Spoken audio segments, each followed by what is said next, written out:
नमस्कार, मैं हूं विजयश्री और आप देख रहे हैं यूपी न्यूज। भारतीय रिजर्व बैंक यानी आरबीआई ने 6 अगस्त 2025 को मौद्रिक नीति को लेकर एक अहम फैसला लिया है। गवर्नर संजय मल्होत्रा ने बताया कि आरबीआई की मॉनेटरी पॉलिसी कमेटी यानी एमपीसी की बैठक में यह तय किया गया है कि रेपो रेट में कोई बदलाव नहीं किया जाएगा। अब भी यह 5.5% पर बनी रहेगी। आपको बता दें कि रेपो रेट वह दर होती है जिस पर बैंक आरबीआई से कर्ज लेते हैं। इसी रेट पर दूसरे लोन जैसे होम लोन, पर्सनल लोन या कार लोन की ब्याज दरें भी निर्भर करती हैं।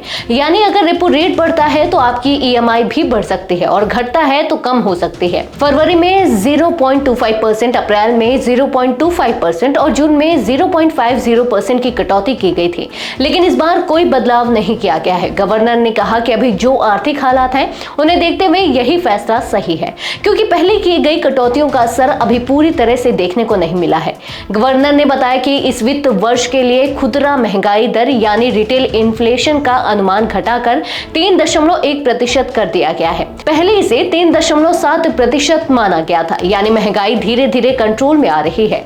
साथ ही इस साल की जीडीपी ग्रोथ का अनुमान भी 6.5% पर बरकरार रखा गया है।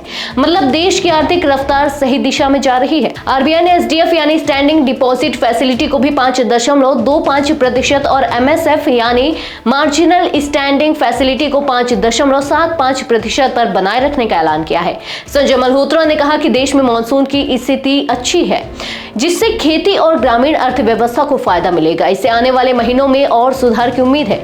गवर्नर ने यह भी बताया कि इंडस्ट्रियल सेक्टर की ग्रोथ थोड़ी धीमी है, लेकिन बाकी सेक्टर अच्छा प्रदर्शन कर रहे हैं। साथ ही उन्होंने कहा कि आरबीआई हमेशा देश के नागरिकों के हित को सबसे ऊपर रखता है। बैंक लॉकर से जुड़ी शिकायतों को लेकर भी आरबीआई अब एक नया सिस्टम लाएगा ताकि लोगों को परेशानी ना हो। अंत में संजय मल्होत्रा ने कहा कि आरबीआई पूरी कोशिश कर रहा है कि देश में महंगाई काबू में रहे और आर्थिक विकास की रफ्तार भी बनी रहे। आज के लिए बस इतना ही। अगर आपके इलाके में कोई समस्या है तो आप चुप मत रहिए, अपनी शिकायत हमें भेजिए। यूबी न्यूज आपकी आवाज को जिम्मेदारों तक पहुंचाएगा, निष्पक्षता और गोपनीयता के साथ। यूबी न्यूज, जनता की आवाज, जनता की ताकत।